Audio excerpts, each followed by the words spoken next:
यानी काल भगवान अपने महाशिव रूप में रहकर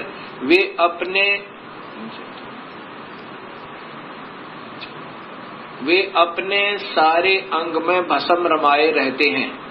उन काल रूपी ब्रह्म ने, अब देखो युग काल रूपी ब्रह्म, ये ब्रह्म की ही व्याख्या सारी, इसी को महाशिव, सदाशिव, महाब्रह्मा, महाविष्णु नाम से कहा गया है।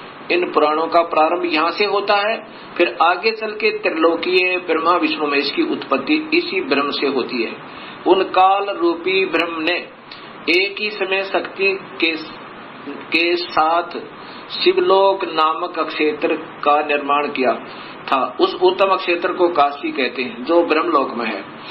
वह परम निर्वाण का या मोक्ष स्थान है, जो सबके ऊपर विराजमान है। वे प्रिया प्रियतम रूप शक्ति और शिव, जो परमानंद स्वरूप है, उस मनोरम क्षेत्र में नित्य निवास करते हैं। ये ब्रह्म काल और या पार्वती यानी महापार्वती प्रकृति काशी पुरी परमानंद रूपणी है। मुने शिव और शिवा ने प्रलय काल में भी कभी उस क्षेत्र को अपने सानिध्य से मुक्त नहीं किया है, इसलिए विद्वान पुरुष उसे अभिमुक्त क्षेत्र के नाम से जानते हैं। उसमें इसलिए पिनाकधारी शिव ने पहले उसका नाम आनंद वन रखा था, उसके बाद वह अभिमुक्त नाम से प्रसिद्ध हुआ। देवर से एक समय उस आनंद वन में रमण करते हुए यानी पति पत्नी का व्यवहार करते हुए शिवा और शिव के शिवा यानी प्रकृति देवी और शिव ये काल भगवान के मन में यह इच्छा हुई कि किसी दूसरे पुरुष की सृष्टि करनी चाहिए, जिस पर यह सृष्टि संचालन का महान भार रखकर हम दोनों केवल काशी में रहकर इच्छा अनुसार विचरें और निर्वाण धारण करें। वही पुरुष हमारे अनुग्रह से सदा सबकी सृष्टि करे, पालन करे और वही अंत में सबका संहार करे। अब आगे देखिए, ऐसा निश्चय करके शक्ति सहित सर्वप्रिय परमेश्वर शिव ने अपने वाम भाग के 10वें अंग पर अमृत मल दिया। ये इन्होंने अपने हिसाब से गलत कर दिया, जबकि संस्कृत सहित अभी आपको दिखाया था, इसलिए ये डबल दिखानी पड़ रही है मुझे। अब यहाँ 10वें अंश का अंग का अर्थ है योनि में, अर्थात पत्नी पति के रूप में बीज स्थापना किया और फिर उससे पुरुष प्रकट हुआ। उसका नाम क्या रखा, ये आप देखिए, उसका नाम विष्णु रखा।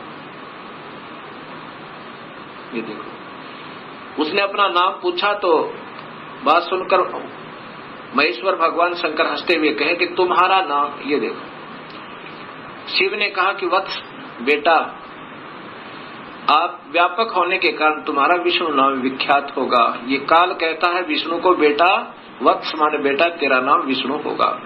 अब 7वां अध्याय देखो, ये 6ठा अध्याय समाप्त हुआ।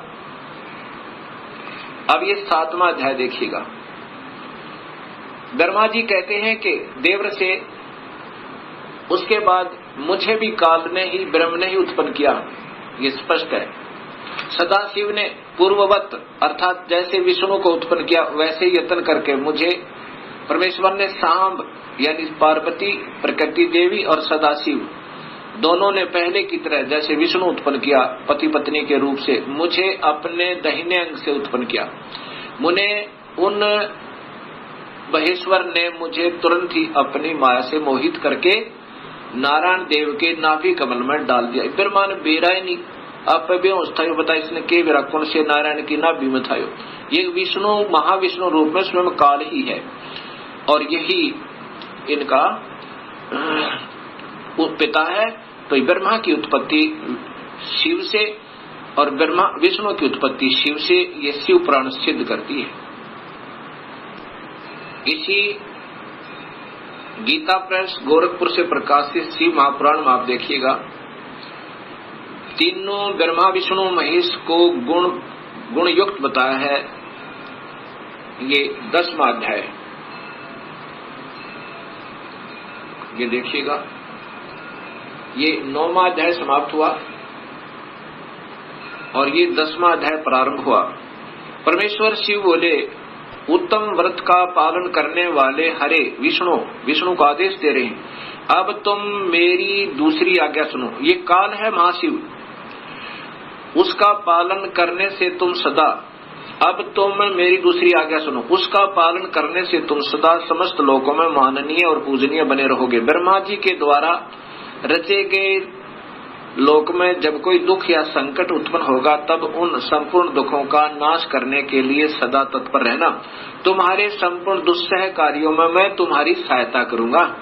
अर्थात विष्णु संपूर्ण शक्तिशाली नहीं है, ये काल कहता है कि मैं तुम्हारी मदद करूंगा। तुम्हारे जो दुर्जय अत्यंत उत्कृष्ट शत्रु होंगे उन सबको मैं मार गिराऊंगा। अर्थात विष्णु भी संपूर्ण शक्ति युक्त नहीं है, शिव जी उनको आदेश दे रहा है, तुम नाना प्रकार के अवतार धारण करके लोक में अपनी उत्तम कीर्ति का विस्तार करो।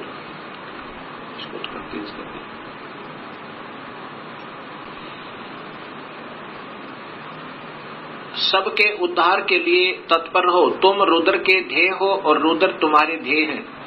अर्थात तुम तीनों मिलकर काम करो। तुम में और रुद्र में कुछ भी अंतर नहीं है। अर्थात दो तो है ही है, एक रुद्र है एक विष्णु है। जो अब देखो रुद्र आ गया ना, शिव, ये शिव है और ये विष्णु है, जिसको दोनों का आदेश दिया है। जो मनुष्य रुद्र का रूप भक्त होकर तुम्हारी निंदा करेगा उसका सारा सद्गुण और उसका सारा पुण्य तत्काल भस्म हो जाएगा। पुरुषोत्तम विष्णु तुमसे द्वेष करने वाला मेरी इच्छा से ही, मतलब अब मैं आपको बताता हूं, मेरी आज्ञा से उसको नरक में गिरना पड़ेगा। अब 9वें अध्याय में फिर देखिएगा, ये 9वें अध्याय का यहां देखना।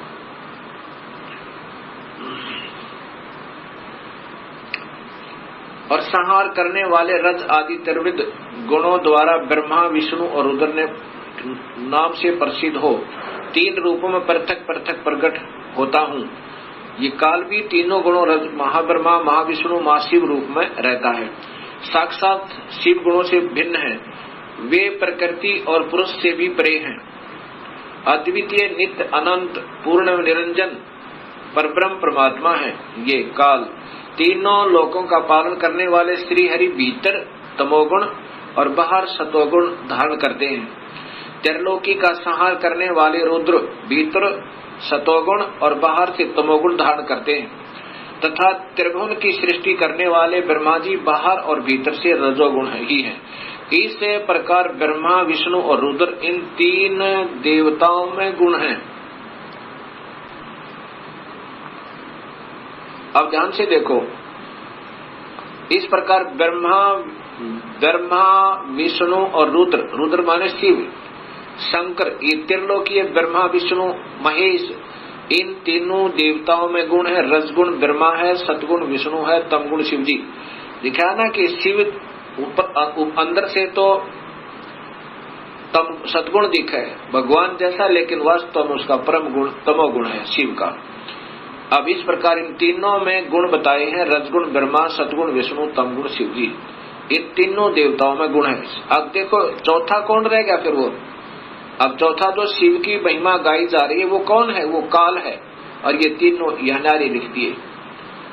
अब इस प्रकार ये सब ज्ञान आपके समझ में आएगा। अब आपको दिखाता हूं देवी भागवत महापुराण संस्कृत सहित है मेरे पास, और साथ में फिर दिखाऊंगा ये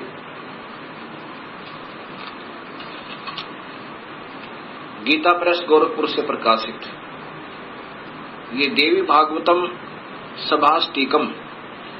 इनके टीकाकार कौन है ये देखिएगा। और ये कहां से प्रकाशित है? अथ देवी भागवतम सभाष्टिकम महात्म, ये है खेमराज श्री कृष्णदास प्रकाशन बंबई, ये यहां से प्रकाशित है। इसके 3रे स्कंद में, 3य स्कंद में आप देखेंगे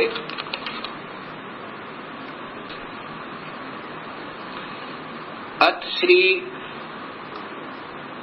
श्री देवी भागवते भाषा टीका युक्त तृतीय स्कंद प्रारंभ थे। ये तीसरे स्कंद में अब ये दिखाना चाहता हूं कि स्वयं ब्रह्मा विष्णु महेश ये तीनों गुण युक्त हैं। यही तीनों गुण हैं। क्या लिखा है ये देखिए। शिव जी कह रहे हैं,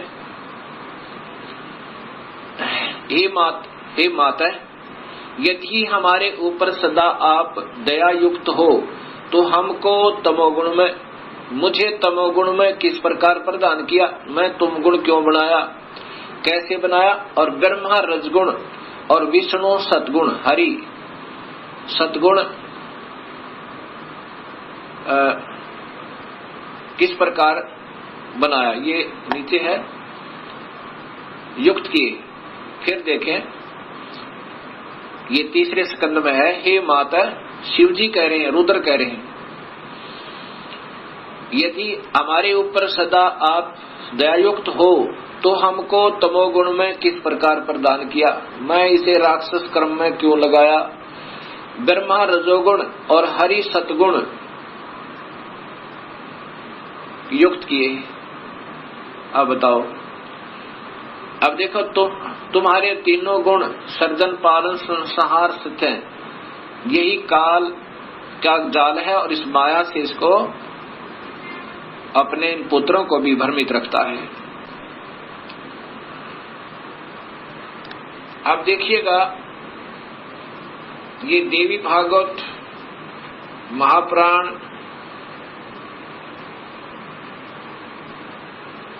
गीता प्रेस गोरखपुर से प्रकाशित, क्योंकि ज्यादातर भक्तात्मा इसी को पसंद करते हैं।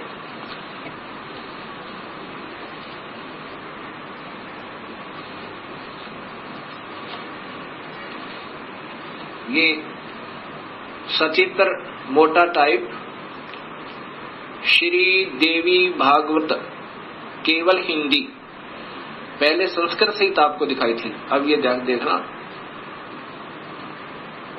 गीता प्रेस गोरखपुर से प्रकाशित, और इसके टीकाकार कौन है ये आप देखिएगा।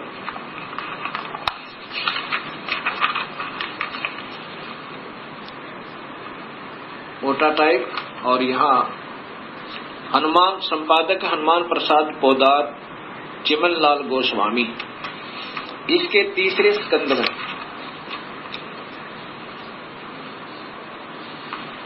ये देखिएगा।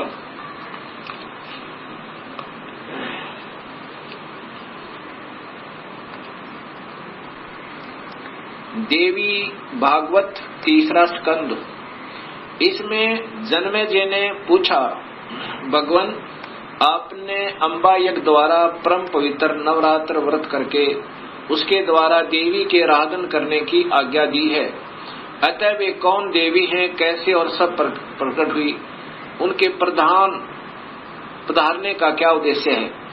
अब ये जन्मेजय पूछ रहे व्यास जी से, और व्यास जी बता रहे हैं कि यही प्रश्न मेरे मन में आया था, मैंने नारद जी से पूछा था।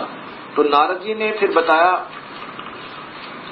अब ये पूछ रहा है अभी कि कितने ही आचार्य भवानी को संपूर्ण मनोरथ पूर्ण करने वाली बतलाते हैं, वे आदि माया महाशक्ति एवं परम पुरुष के साथ रहकर, परम पुरुष ये काल को कहते हैं, इन महापुरुषों के लेखकों की बुद्धि यही तक काम करती रही, साथ रहकर कार्य संपादन करने वाली प्रकृति है या 8 भुजा वाली, ब्रह्म के साथ उनका अभेद संबंध है। ब्रह्म माने काल, क्षर पुरुष, जो गीता के 15वें अध्याय में काम आओगा, याद रखना।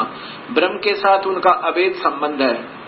वे सृष्टि स्थिति और संहार कार्य में संलग्न रहती हैं। अब देखो, जिसको भी लेते हैं इन्हीं का नाम लेते हैं, क्योंकि इन मुख्य कारण तो यही है। इससे ज्यादा काल है, काल के बाद इसका नंबर, इसने फिर 3 विभाग कर दिए, काल ने और प्रकृति ने अपने 3 पुत्र उत्पन्न करके। वो ये प्रकृति याद रखना, ये गीता जी में आपके काम आएगा। ये शब्द कि प्रकृति कौन है, वही शेरा वाली अष्टंगी, और 3 गुण भी ब्रह्मा विष्णु महेश, ये गीता जी में भी आपको काम आएंगे। नारद जी से व्यास जी ने पूछा, व्यास जी ने अपने पिता ब्रह्मा जी से पूछा, तो ब्रह्मा जी ने बताया नारद को कि कैसे सृष्टि उत्पन्न हुई। ब्रह्मा जी ने कहा, बेटा मैं इस प्रश्न का क्या उत्तर दूं? यह प्रश्न बड़ा ही जटिल है महाभाग। तुम भगवान विष्णु से इसका समुचित समाधान पा सकते हो। महामते, इस संसार में कोई भी रागी पुरुष ऐसा नहीं है जिससे ये रहस्य विदित हो। ओए होए, किसी को नहीं बेरा इसका, लेकिन अंदाजा सा बताऊंगा, ऐसा ब्रह्मा कह रहा है। जो त्यागी, अहंकार रहित एवं ईश्वरीय शून्य है, ईर्ष्या शून्य, वही इस रहस्य को जान सकता है। पूर्व काल में सर्वत्र जल ही जल था। जहाँ से ब्रह्मा को शोधी आई उसे आगे की ही बता रहा, और वही इन पुराणों में वर्णित है। पूर्व काल में सर्वत्र जल ही जल था, स्थावर जंगम जितने प्राणी उनमें कोई भी नहीं थे। तब कमल से मेरी उत्पत्ति हुई। उस समय मुझे सूर्य, चंद्रमा, वृक्ष तथा पर्वत कोई भी दृष्टि गोचर नहीं हो रहे थे।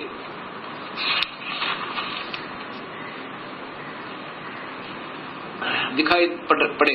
मैं कमल की कणिका पर बैठकर विचार करने लगा, इस अगाध जल में मैं कैसे उत्पन्न हो गया, कौन मेरा रक्षक है, तथा इस प्रलय काल में सृष्टि एवं संहार करने वाले कौन विशिष्ट पुरुष हैं। कहीं भी स्पष्ट रूप से भूमि भी नहीं दिखती जिस पर यह जल टिका हुआ है। यह कमल कैसे उत्पन्न हुआ? रूढ़ एवं यौगिक दोनों अर्थों में कोई इसका कारण होने ही चाहिए। यौगिक अर्थ होने पर इसका मूल कारण पतंग होता है, पंख। तो अब देखूं वह पंख है कहाँ है, वह इस मूल कारण, मतलब ये नीचे घूमता रहा, 1000 वर्ष तक पृथ्वी का अन्वेषण करता रहा, इस पर भी मुझे इस जल का कहीं और छोर नहीं मिला। इतने में आकाशवाणी हुई, तप करो तप करो। तब मैंने तपस्या प्रारंभ कर दी। ये ब्रह्मा बता रहा है। कमल पर बैठे ही 1000 वर्ष तक मैं तप करता रहा। फिर उसी समय सृष्टि करो, ऐसी आकाशवाणी सुनाई पड़ी। उसे सुनकर मैं बड़े आश्चर्य में पड़ गया। सोचा कि किसकी सृष्टि करूं अथवा मेरा क्या कर्तव्य है। उसी समय मधु और कैटब नाम के 2 भयंकर दानव आए। अब यहाँ देखना भक्तात्माओं, आए वे उस महावरण में मुझसे युद्ध करने की इच्छा प्रकट करने लगे। मैं उनसे भयभीत हो उठा। तब कमल का डंठल पकड़कर जल में उतरा। वहां मुझे एक परम अद्भुत पुरुष के दर्शन मिले। उनका श्री विग्रह मेघ के समान श्याम था। वे पीतम्बर पहने थे, 4 भुजाएं थी, शेष नाग की सैया पर सोए पड़े थे। सोए का मतलब बेहोश थे, अचेत थे विष्णु जी। उन जगत प्रभु के गले को वनमाला सुशोभित कर रही थी। शंख, चक्र, गदा, पद्म, इन 4 आयुधों से अनुपम शोभा पा रहे थे। ऐसे से भगवान विष्णु का मुझे दर्शन हुआ। वे योग निद्रा से वशीभूत होकर गाढ़ी नींद में सोए हुए थे। ये बेहोश कर रखे थे काल ने विष्णु जी को। उनकी अच्छा यहाँ देखना, मैंने उनका सत्वन किया देवी का। तब वे कल्याणमयी भगवती विष्णु के विग्रह से निकलकर, विष्णु के शरीर से निकलकर आकाश में विराजमान होगी। ये सभी प्रमाण शास्त्रों में पूर्व प्रमाणित हैं और विद्यमान है। स्पष्ट लिखा है कि ब्रह्मा को नहीं मालूम मैं कहां से उत्पन्न हुआ, तुक्के मार रहा है आगे के, वो कौन है, वो श्री हरि है, फलाना है। अब जो अपनी स्थिति ये बता रहा है कि मैं कमल के फूल पर सचेत हुआ, मुझे नहीं मालूम मैं कहां से आया। फिर मधु और कैटब नाम के 2 राक्षस आए। पहले 1000 वर्ष तक तो खोज की उस कमल के डंठल की, ये कहाँ टिका हुआ, कहीं नहीं पाया। अब अगर इस विष्णु के नाभि से कमल होता, विष्णु की नाभि से कमल नहीं था, वो विष्णु काल है, उसने अपनी नाभि से कमल बनाया हुआ था। और फिर इतने में मधु कैटब आए, उनके डर के मारा ये नीचे उतरा। आगे विष्णु अचेत पड़ा था शेष सैया पर, शेष नाग के ऊपर बेहोश पड़े थे। उसमें से एक शक्ति निकली और उसके बाद ये होश में आया। और फिर मधु कैटब के साथ इनका युद्ध हुआ। 5000 वर्ष तक तो ये लड़ते रहे और मधु कैटब को नहीं मार पाए।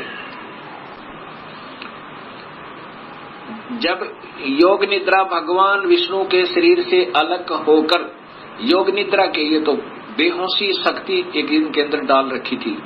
आकाश में विराजने लगी, तब तुरंत ही श्रीहरि उठ बैठे, ये विष्णु जी उठ बैठे। उन्होंने मधु और कैटभ के साथ 5000 वर्ष तक बड़ी घमासान लड़ाई हुई। तब वे दैत्य मरे। कैसे मरे? पहले देवी के कटाक्ष से मधु और कैटभ मोहित हो गए थे। उसके बाद भगवान विष्णु ने गोद में लिटाकर उन्हें प्राणों से रहित कर दिया। नीचे लगा करो। अब वहां पर मैं और भगवान विष्णु दो थे, वही रुद्र भी प्रकट हो गए। ये देख लो, वही ये रुद्र अर्थात ये त्रिलोकीय शिव भी आ गया। हम तीनों को भक्ति अध्याशक्ति के दर्शन हुए। उन्हें देखकर मन मुग्ध हो गया, उनकी उत्तम स्तुति की। तब वे आदि शक्ति हम लोगों से कहने लगी। देवी ने कहा, ब्रह्मा विष्णु और महेश्वर, ये रुद्र को महेश्वर भी कहा, ये ध्यान से देखना। तुम भली भांति सावधान होकर अपने अपने कार्य में संलग्न हो जाओ। सृष्टि, स्थिति और संहार ये तुम्हारे कार्य हैं। इन महान पराक्रमी दैत्यों का निधन हो जाने पर अब तुम्हें अपना स्थान बनाकर शांतिपूर्वक निवास करना चाहिए। अब क्या बोलते हैं? ब्रह्मा जी कहते हैं कि भगवती अध्यास शक्ति की यह वाणी बड़ी मधुर, सुंदर और सुखप्रद थी। हमने वह स्पष्ट सुनी। हम लोगों ने उनसे कहा, माता, अब माता कह रही है, हम किस प्रकार इन प्रजाओं के सर्जन आदि कार्य करने में सफल हों। विस्तृत भूमि का अभाव है, सभी स्थान जल मगन है, पंचभूत कुछ भी नहीं है। अब क्या कहती है फिर ये माई ने आगे कहा, माता, हम किस प्रकार इन प्रजाओं के सर्जन कार्य करने में सफल हों। विस्तृत भूमि का अभाव है, सभी स्थान जल मगन है, पंचभूत एवं गुण ये सब समाप्त हैं। पंचभूत एवं गुण तन्मात्र इंद्रियां चाहिए, परंतु उनका भी अभाव है। हमारी बात सुनकर उन कल्याण स्वरूपिणी भगवती का मुखमंडल मुस्कान से भर गया। इतने में एक सुंदर विमान आकाश से उतरा। तब उन देवी ने हमें आज्ञा दी, देवता और निर्भीक होकर स्वेच्छा पूर्वक इस विमान में प्रवेश कर जाओ। ब्रह्मा विष्णु और रुद्र, आज मैं तुम्हें एक अद्भुत दृश्य दिखलाती हूँ। हमने भगवती की बात सुनकर उसे शिरोधार्य कर लिया। वह रतन जड़ित विमान पर चढ़कर हम लोग आराम से बैठ गए। वह विमान मोतियों की मालाओं से सुशोभित था और उसे से अनेक कणियों की ध्वनि हो रही थी। अमरावती की तुलना करने वाले उस भव्य विमान पर हम तीनों निर्भीक होकर बैठ गए। माता, आदेश तेरी है बच्चों की तरह, बेटा इसमें बैठो तीनों। और अब आगे देखो,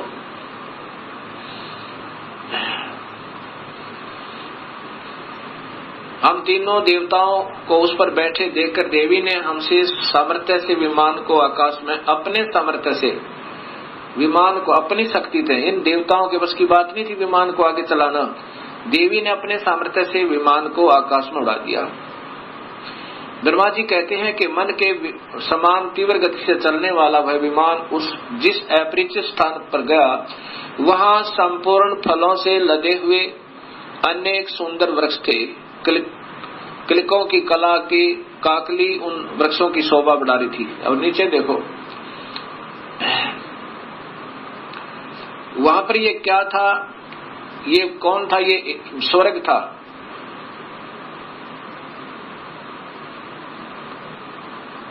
अक्षण भर के बाद वह दूसरे सुंदर प्रदेश में पहुंच गया। वहां हमने देखा अनुपम नंदन वन, पराजित सघन था। ये कौन थी? ये सैकड़ों स्प्रायुक्त सुगंधर्व आदि ये सब। ये देखा तो वहां महाभाग इंद्र भी थे। ये महास्वर्ग ब्रह्मलोक में काल ने एक और बना रखा है, उसको ये ओम नाम के जाप करने वाले योगी इस महास्वर्ग में पहुंच जाते हैं।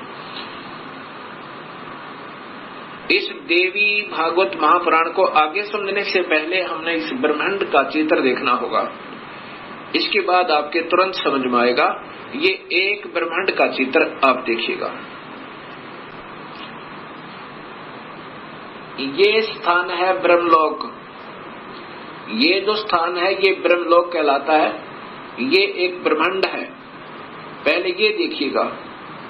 इसमें यही काल 3 रूपों में रहता है, ये महाविष्णु रूप में और ये महाशिव रूप में और यहाँ महाब्रह्मा रूप में, और यहाँ पर ये सीरा वाली प्रकृति देवी भी रहती है। ये इसका भी एक कोने में अलग स्थान है इसी ब्रह्मलोक में। और यहीं पर एक स्वर्ग लोक बना रखा है, इंद्र का लोक, अलग इंद्र जो है इस स्थान पर सबसे पहले एक कोने में। ये बहुत लंबा चौड़ा है।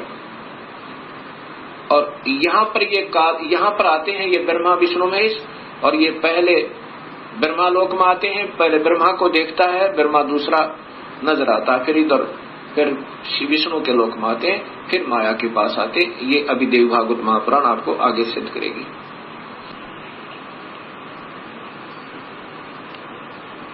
असीम कृपा प्रभु की हुई है भक्तात्माओं अपने ऊपर कि ये शास्त्रों में छुपी हुई सच्चाई समाज के सामने आ रही है,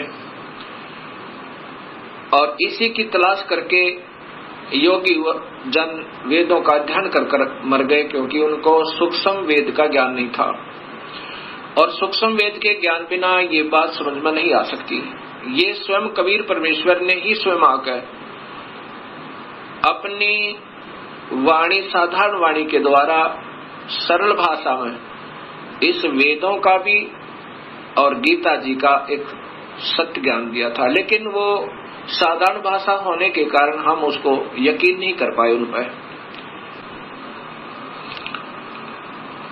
अब इंद्र महास्वर्ग से आगे यानी इंद्र के लोक से आगे ब्रह्म लोक की तरफ प्रस्थान किया।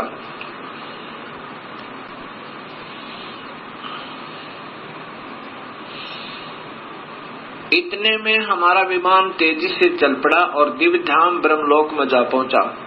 संपूर्ण देवता उस नगर के सामने मस्तक झुकाया करते थे।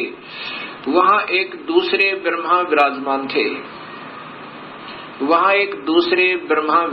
थे। उन्हें देखकर भगवान शंकर और विष्णु को बड़ा आश्चर्य हुआ। अब यहाँ देखना है कि दूसरा ब्रह्मा भी विराजमान थे वहां पर, और ये दास सिद्ध करना चाहता है आपको कि वो कौन है, आगे देखिएगा। इतने में मन के समान तीव्र गति से वह विमान तुरंत वहां से चल पड़ा और कैलाश के सुर में शिखर पर पहुंचा। वहां क्या देखा कि हमने विमान के पहुंचते एक भव्य भवन से त्रिनेत्र धारी भगवान शंकर निकले। एक शंकर और निकला, वे नंदी वृषभ पर बैठे थे। उनके 5 मुख थे और 10 भुजाएं थी। मस्तक पर चंद्रमा आदि थे। उसके बाद आगे देखो,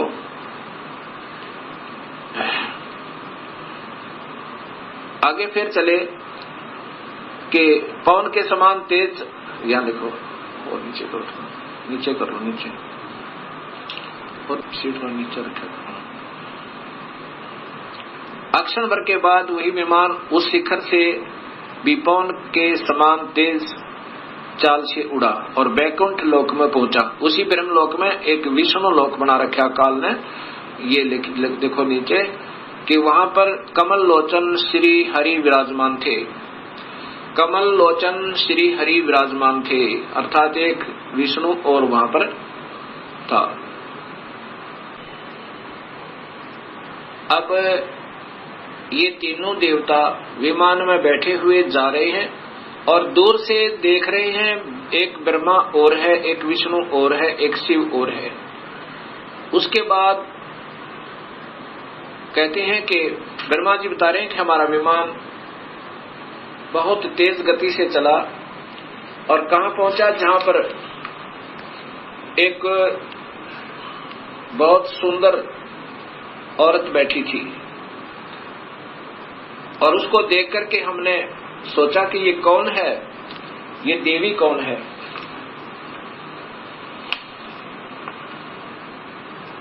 अब ब्रह्मा जी आगे बता रहे हैं, कि इतने में पवन से बातें करता हुआ वह विमान तुरंत उड़ गया। आगे अमृत के समान मीठे जल वाला समुद्र मिला। उसमें फिर आगे चलिए, उसमें एक मनोहर द्वीप था और वहां पर नीचे यहाँ देखिएगा एक मंगल में मनोहर पलंग बिछा था, उस पलंग में सुंदर रतन जड़े थे। और वहां कौन थे, ये देखिए नीचे, उस पे एक औरत बैठी थी। वह ऐसी प्रभावपूर्ण देवी थी मानो करोड़ों बिजलियां एक साथ चमक रही हो। अत्यंत सुंदर मुख था, लाल दांत और करोड़ों लक्ष्मियों से भी अधिक वह सुंदर थी। अब वैसी सुंदरी स्त्री को मैंने कभी नहीं देखा था। पास में अनेकों साधक बैठकर हरियम इस मंत्र का जाप कर रहे थे। अब ये मंत्र हैं जो हम देते हैं, ये वास्तव में 5 मंत्र हैं अलग से, यहां देखना। उसके हजारों नेत्र, हजारों हाथ, हजारों मुख आदि आदि। हम आपस में कहने लगे, यह सुंदरी कौन है। हम आपस में वहीं ठहरे रहे और आपस में कहने लगे कि ये सुंदरी कौन है, इसका क्या नाम है। हम इसके विषय में बिल्कुल अनभिज्ञ हैं। अपनी माँ के बारे में भी तीनों देवताओं को नहीं मालूम। दूर से देखने पर भी कितनी सुंदर प्रतीत हो रही है। यहाँ देखना आगे फिर। तब भगवान विष्णु ने, ये देखो, नारद यों संदेहग्रस्त होकर, हम लोग वहां रुके रहे विमान से उतर कर।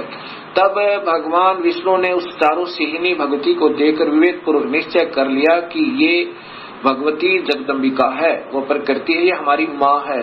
तब उन्होंने कहा कि ये ही भगवती हम सबकी आदि कारण अर्थात माता है। महाविद्या और महामाया इन्हीं के नाम है। ये पूर्ण प्रकृति है। ये देख लो, ये प्रकृति इनकी ब्रह्मा विष्णु महेश की माँ है। और यहाँ स्वयं बताते हैं, ये भगवान विष्णु कह रहे हैं कि मैंने जब देखा था, मैं छोटा सा था, प्रलय वर्ण में मुझे दर्शन हुए थे इस देवी के। उस समय मैं छोटा सा था। ये वही संपूर्ण संसार की कारण है, ये वही देवंगना है जिनके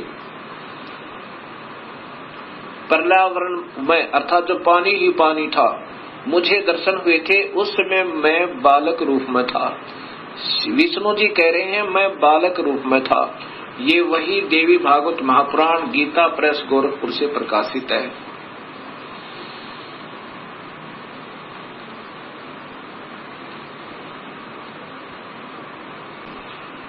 भक्तात्मा, अभी तक हमारे अधूरे गुरु, जब हम उनसे प्रश्न किया करते थे कि ब्रह्मा विष्णु महेश के माता पिता कौन है, वो कहा करते ये तो अजर हैं, अमर हैं, इनके कोई माता पिता नहीं है, ये तो अजन्मा है। और ये स्वयं देवी भागवत महापुराण में स्वीकार करते हैं कि हम तो जन्म मरण में हैं। मैं ब्रह्मा विष्णु और रुद्र, हम तो जन्म मरण में हैं, तुम ही नित्य हो, तुम ही अविनाशी हो, हम अविनाशी नहीं है। अब देखिएगा आपके सामने से प्रकाशित तीसरा स्कंध ही चल रहा है। यहाँ ये चल रहा है तीसरा स्कंध। अब ये पढ़ते पढ़ते हमारे यहाँ पर, तुम शुद्ध स्वरूपा हो, ये संसार तुम्हारे से ही उत्सित हो रहा है। मैं ब्रह्मा और शंकर, विष्णु स्वयं कह रहा है, मैं ब्रह्मा और शंकर हम सभी तुम्हारी कृपा से विद्यमान हैं। हमारा आविर्भाव और तिरोभाव हुआ करता है। आविर्भाव माने जन्म और तिरोभाव माने मृत्यु। हम तो मृत्यु और जन्म में हैं, ये ध्यान से देखो। और केवल तुम ही नेता हो, जगत जननी हो, प्रकृति और सनातनी देवी हो। ये फिर देखना भक्तात्माओं, विष्णु जी कह रहे हैं मैं विष्णु, ब्रह्मा और शंकर हम सभी तुम्हारी कृपा से विद्यमान हैं। हमारा आविर्भाव और तिरोभाव हुआ करता है। आविर्भाव माने जन्म, तिरोभाव माने मृत्यु। केवल तुम ही नेता हो, जगत जननी हो, प्रकृति और सनातनी देवी हो। ये प्रकृति शब्द आपको गीता में काम आएगा, जब ये दास आपको बताएगा कि ब्रह्म और प्रकृति से तीनों गुणों की उत्पत्ति हुई। ब्रह्मा विष्णु महेश की, रजगुण ब्रह्मा, सदगुण विष्णु, तमगुण शिव जी की। ये वही देवी भागवत महापुराण है, गीता प्रेस गोरखपुर से प्रकाशित। यहाँ देखो, श्री भगवान शंकर बोले, देवी यदि महाभाग विष्णु तुम्ही से प्रकट हुए हैं तो उनके बाद उत्पन्न होने वाले ब्रह्मा भी तुम्हारे ही बालक हुए, और फिर मैं तमोगुणी लीला करने वाला शंकर भी तुम्हारी संतान हुआ। अब दोनों बात सिद्ध होगी भगवत का आत्मा हो। विष्णु भी प्रकृति से उत्पन्न हुआ, ब्रह्मा भी, और शिव ये तमोगुण शिव। अब वहां देखना, रजगुण ब्रह्मा, सदगुण विष्णु, तमगुण शिव जी बताएगा दास आपको। मैं तमोगुण लीला करने वाला शंकर भी तुम्हारी संतान हुआ, अर्थात मुझे भी उत्पन्न करने वाली तुम ही हो। अब ये ध्यान से पढ़ो भक्तात्मा, ये वही देवी भागवत महापुराण गीता प्रेस गोरखपुर से प्रकाशित।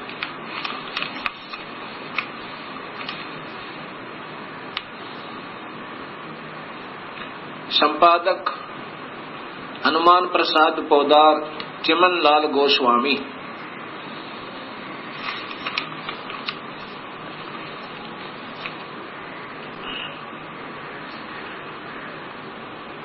अब आपके सामने ये स्पष्ट हुआ कि ये प्रकृति देवी और ये ब्रह्म काल, इन्हीं से ब्रह्मा विष्णु और शिव की उत्पत्ति हुई। और जिनको हम अजर और अमर कहा करते थे, वो हमारे ही शास्त्रों में प्रमाणित है कि ये अनित्य है, ये तो नाशवान और जन्म और मरण के अंदर है। अब इन बातों का ज्ञान होने से ही हमें स्पष्ट ज्ञान होगा कि पूर्ण परमात्मा कौन है।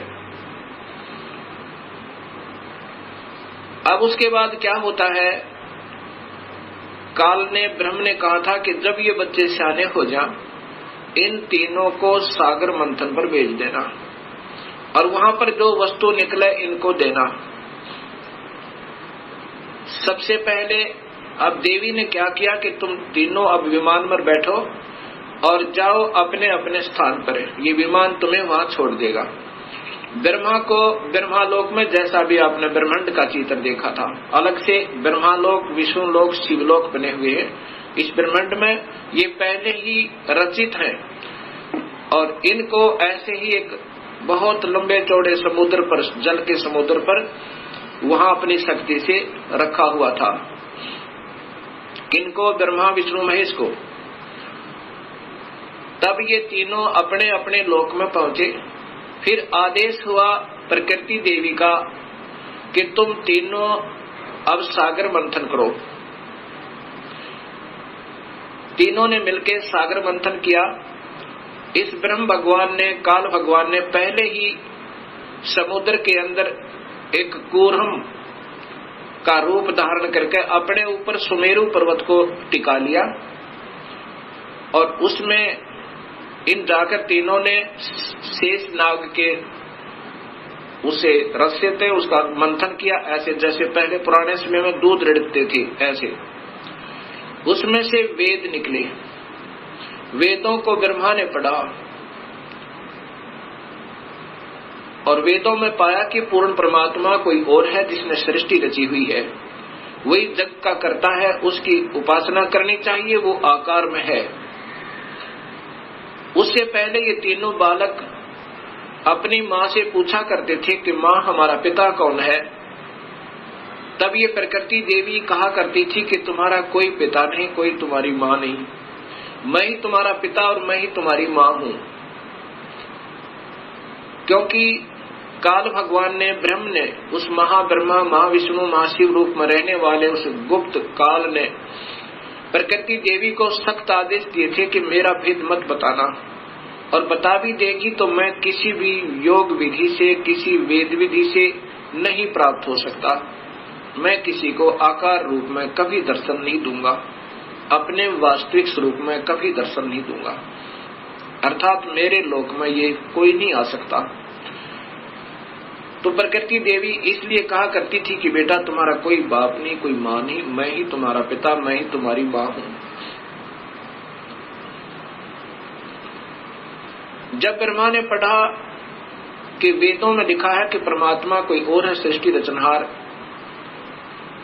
और उसको पाया जा सकता है ओम नाम के जाप से। ऐसा उसने सोचा कि ओम का नाम लिखा है और ध्यान लगाऊंगा, मेडिटेशन को अधिक करूंगा, प्रभु प्राप्ति होगी। तब ब्रह्मा ने कहा कि माँ आप कहा करती थी कि हमारा कोई पिता नहीं, वेदों में लिखा है कि परमात्मा आकार में है और वही पूर्ण परमात्मा ही सारी सृष्टि का रचनहार है। उसके पाने का वो मंत्र भी लिखा है, यही मंत्र है जो उसको पाने का ऐसा ही होगा। ऐसा विचार करके ब्रह्मा ने कहा कि मैं पिता के दर्शन करूंगा। माई ने कहा कि बेटा वो तुम्हें कभी दर्शन नहीं देगा तुम्हारा पिता। ब्रह्मा ने कहा कि माँ अब आपकी बातों पर विश्वास नहीं होता, मैं पिता की तलाश करूंगा, अर्थात परमेश्वर को ढूंढूंगा। माई ने कहा कि यदि तुम्हें पिता नहीं मिला तो क्या करेगा? ब्रह्मा ने कहा कि मैं फिर वापस नहीं आऊंगा, दर्शन ही दूंगा आपको। ऐसा सोचकर, ऐसा कहकर ब्रह्मा वहां से चल पड़ा। एकांत स्थान पर जाकर 4 युग तक मेडिटेशन किया, ध्यान किया, ओम नाम का जाप किया। प्रभु प्राप्ति नहीं हुई। अब शर्मिंदा वापस नहीं आ रहा है। तब आकाशवाणी काल ने की प्रकृति देवी को कि सृष्टि प्रारंभ करो, जीवों की उत्पत्ति करो। तब प्रकृति देवी ने कहा कि तेरा जेठा बेटा, ज्येष्ठ पुत्र ब्रह्मा आपकी तलाश में हट करके गया हुआ है। तब निरंजन ने कहा कि मैं कभी किसी को किसी भी वेद विधि वर्णित विधि से कोई दर्शन नहीं दूंगा, मेरी प्राप्ति नहीं हो सकती, उसको वापस बुलाओ। तब प्रकृति देवी ने अपनी शब्द शक्ति से एक लड़की उत्पन्न की, उसका नाम गायत्री रखा और कहा बेटी जा ब्रह्मा को समाधि से उठा कर ला, उसको कहना कि तेरे बिना सृष्टि रचना अधूरी है और आप वापस चलिए। अब वो गायत्री देवी जब वहां पहुंची ब्रह्मा के पास, ब्रह्मा के चरण छुए, ब्रह्मा का ध्यान भंग हुआ। तब उसने देखा कि सामने एक लड़की खड़ी है। ब्रह्मा गुस्से में आकर कहता है कि तूने मेरा तप भंग कर दिया, तू कौन पापचारिणी आ गई, मैं तुझे श्राप देता हूं। तब उस गायत्री ने कहा कि पहले मेरी बात सुन लो और फिर मेरा दोष हो तो मुझे श्राप देना। मुझे माँ ने भेजा है आपको लिवा लाने के लिए, आपके बिना सृष्टि रचना प्रारंभ नहीं हो रही, जीवों की उत्पत्ति नहीं हो रही और आप वापस चलिए। तब ब्रह्मा जी ने कहा कि गायत्री कैसे चलूं मैं माँ के पास, मुझे शर्म लगती है, पिता के दर्शन हुए नहीं और मैं कहकर आया था कि माँ यदि पिता के दर्शन नहीं हुए तो मैं वापस नहीं आऊंगा, दर्शन नहीं दूंगा। ब्रह्मा ने कहा गायत्री से कि यदि तू मेरी झूठी गवाही देवे तो मैं चलूं कि पिता के दर्शन अर्थात प्रभु की प्राप्ति हो गई। गायत्री ने कहा कि एक और गवाह तैयार करते हैं। गायत्री ने अपनी सब शक्ति से एक और लड़की उत्पन्न की, उसका नाम पहपवती रखा। दोनों ने ब्रह्मा की झूठी गवाही देने की स्वीकृति दे दी। तीनों के तीनों माता के पास, प्रकृति देवी के पास आ गए। प्रकृति देवी ने पूछा कि ब्रह्मा तुझे पिता के दर्शन हुए? ब्रह्मा ने कहा हाँ माँ मुझे पिता के दर्शन हुए। तो देवी ने पूछा कैसे प्रमाणित हुआ है? ब्रह्मा ने कहा कि दोनों से पूछ लो, इनके सामने मुझे दर्शन देकर के पिताजी गए हैं।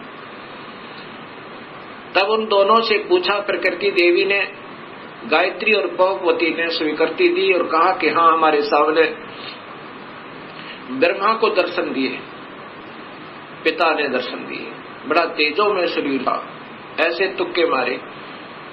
तब प्रकृति देवी के मन में ये आया कि ये काल दोगला है, ये ब्रह्म तो दोगली बात कर रहा है। मेरे को कहता है मैं कभी किसी को दर्शन नहीं दूंगा, मैं कभी व्यक्त रूप में प्रकट नहीं होऊंगा, और गुप्त रूप में सर्व कार्य करता रहूंगा और इनको दर्शन दे दिए। ऐसा सोचकर अक्षुब्ध होकर, नाराज होकर दूर जा बैठी और कहती है कि मैं नहीं तेरे इस कार्य को कर सकती, संभाल अपने डमडमे ने।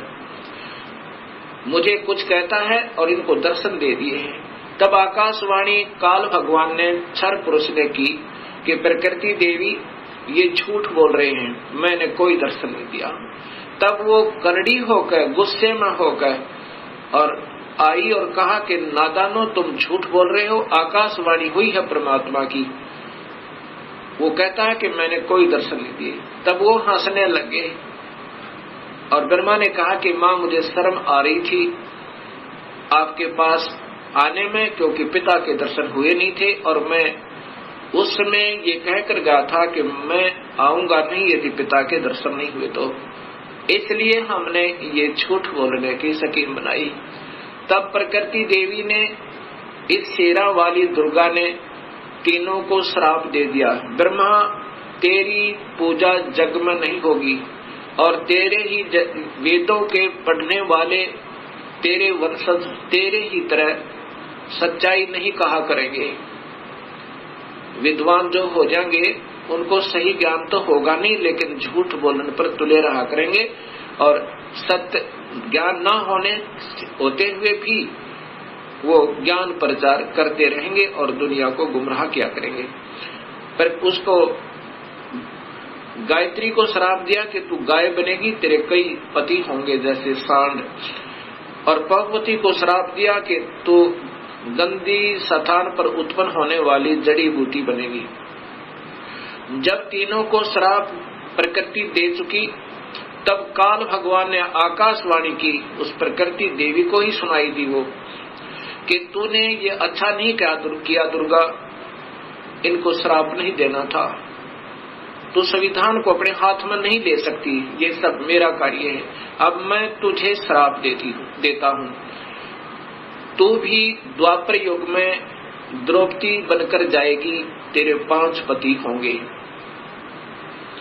ऐसा श्राप पाकर के प्रकृति कहने लगी, निरंजन तेरे वश होगी, मैं अपने पिता से, अपने मूल मालिक से बिछुड़ गई, अब तू कुछ भी नाच नचा दे, यदि मैं इन बच्चों को नहीं डांटूंगी, नहीं धमकाऊंगी तो ये कैसे कार्य सुचारू करेंगे, और मैंने इनको थोड़ा सा सजा दी तो तूने मुझे सजा दे दी, ठीक है नचा ले नाच जैसे तू नचाना चाहता है।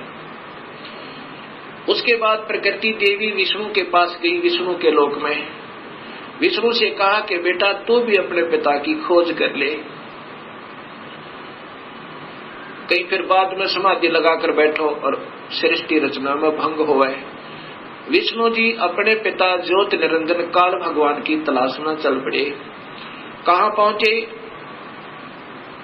शेष नाग के लोक में पहुंचे और शेष नाग ने जब देखा कि तेरी जुरिडिक्शन में यहाँ सबने अपनी अपनी सीमाएं बांट रखी हैं, कुत्ते ने अपनी बांट रखी है, राजाओं ने अपनी बांट रखी है, भैंसे ने अपनी बांट रखी है कि जो भी उस सीमा में आ जाए उसके साथ लड़ मरे कट जाए और 2 दिन के मेहमान से भी।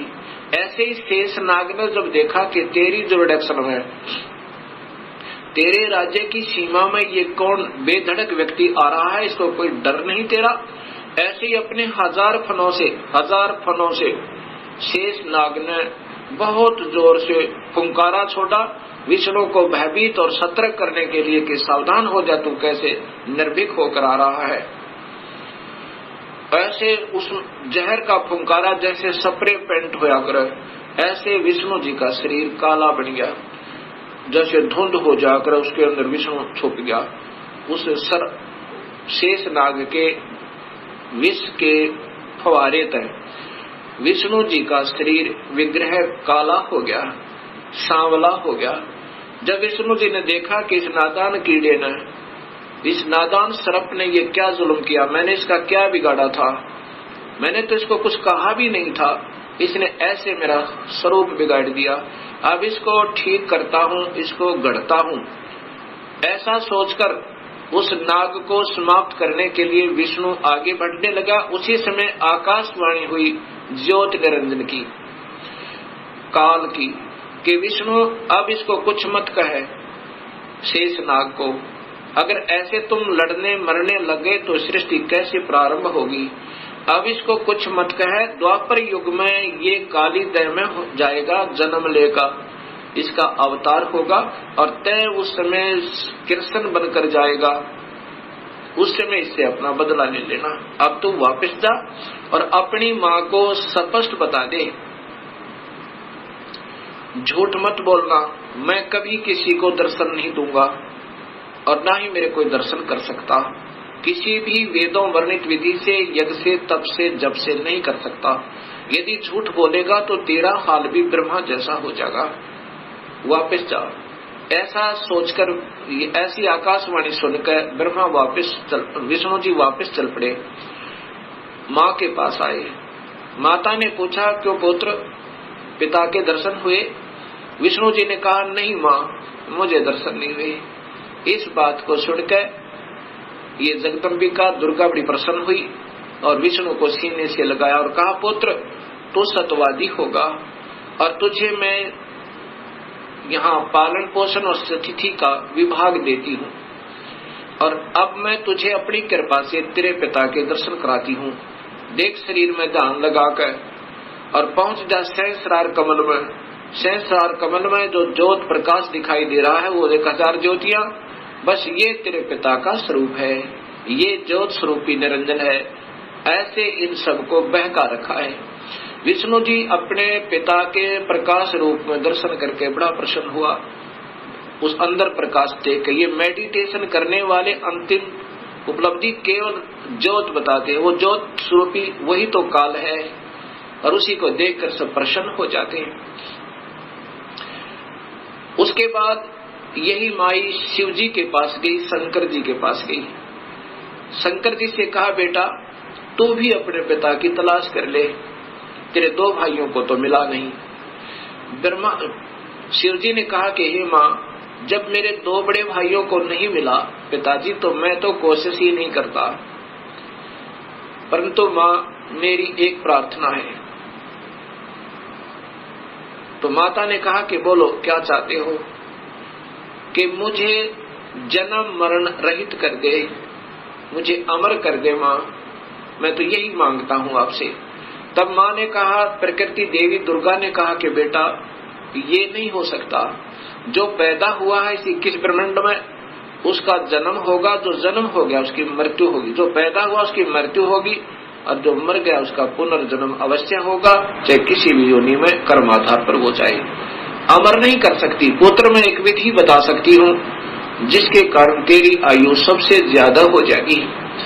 भगवान शिव ने कहा कि माँ ऐसी ही कृपा कर दो।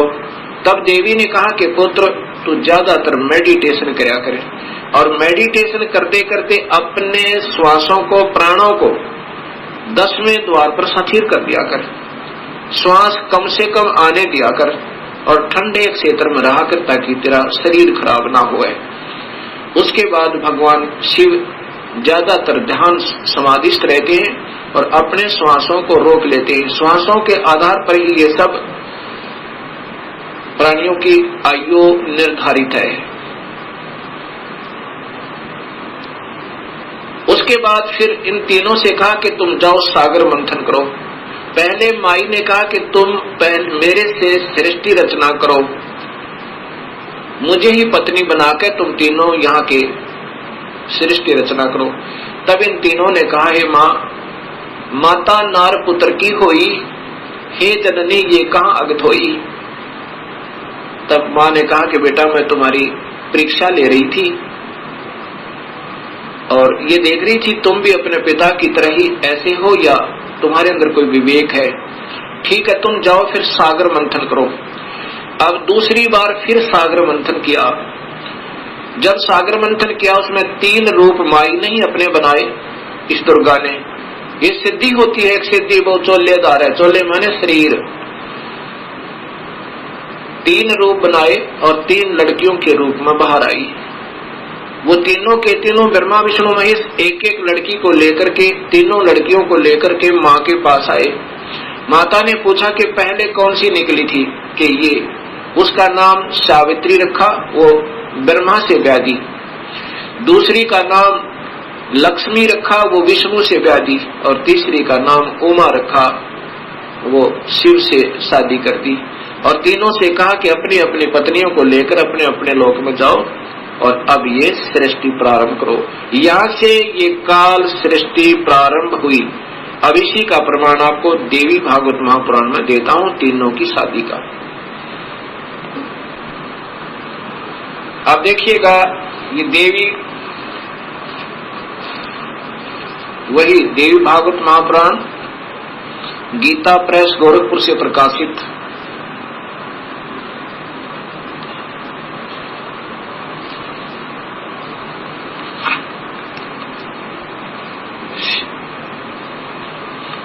देवी श्रीमद देवी भागवत महापुराण केवल हिंदी, गीता प्रेस गोरखपुर से प्रकाशित, और इसी का वही तीसरा स्कंद चल रहा है। इसमें देखिएगा यहाँ पर, इस प्रकार मुझसे आज्ञा देकर प्रसन्न वदना भगवती जगदम्बा ने भगवान विष्णु से कहा, विष्णु मन को मुग्ध करने वाली इस महालक्ष्मी को लेकर अब तुम भी पधारो। महालक्ष्मी से ब्याह कर दिया, प्रधानता रहेगी, सतोगुण रजगुण गौण रहेंगे, ये गुप्त रहेंगे, वास्तव में तो तमोगुण है। अच्छा, फिर आगे देखना, यहाँ फिर कहा है, ब्रह्मा जी बोले, कहते हैं कि इस प्रकार कहकर भगवती जगदम्बिका ने हमें विदा कर दिया। उन्होंने शुद्ध आचार वाली शक्तियों में से भगवान विष्णु के लिए महालक्ष्मी को, शंकर के लिए महाकाली को, मेरे लिए महासरस्वती अर्थात सावित्री को पत्नी बनाने की आज्ञा दे दी। अब तीनों का ब्याह कर दिया। दूसरे स्थानों पर हम तीनों की पुरुष रूप से प्रतिष्ठा हुई, ये फिर हम भगवान बन गए तीन लोग के। अब ये ऐसे काल सृष्टि प्रारंभ हुई। अब इसी का प्रमाण आपको गीता जी में देता हूं। गीता जी के अंदर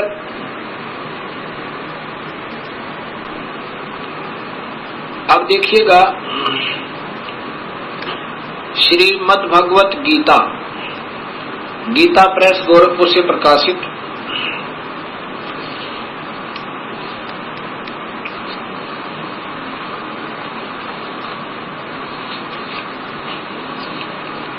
इसके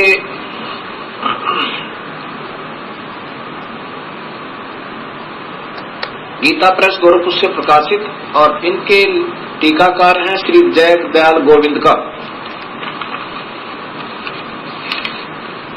श्री जय दयाल गोविंद का। और ये सबसे पहले अध्याय नंबर 14 का प्रथम श्लोक सुनिए, इन्हीं की भाषा में। वैसे तो इन महापुरुषों को विशेष ज्ञान नहीं था, कोशिश की इन्होंने सरलार्थ करने की ढंग से, परंतु सूक्ष्म वेद का ज्ञान न होने से अधूरा कुधूरा ही किया। फिर भी जहां तक इनकी बुद्धि काम की, उन्हीं के आधार पर बताता हूं कि ज्ञानों में भी अति उस उत्तम परम ज्ञान को फिर कहूंगा, जिसको जानकर सब मुनिजन संसार से परम मुक्त होकर परम सिद्धि को प्राप्त हो गई। कि अब ये ज्ञान समझ में आ गया ना कि काल कौन है। अब ये ब्रह्म भगवान स्वयं ही कह रहा है कि अब वो उत्तम ज्ञान तुझे फिर बताऊं अर्जुन, जिसको समझ गए और फिर मेरे जाल से सब निकलने की चेष्टा कर जाते हैं, करते हैं, वो निकल जाते हैं।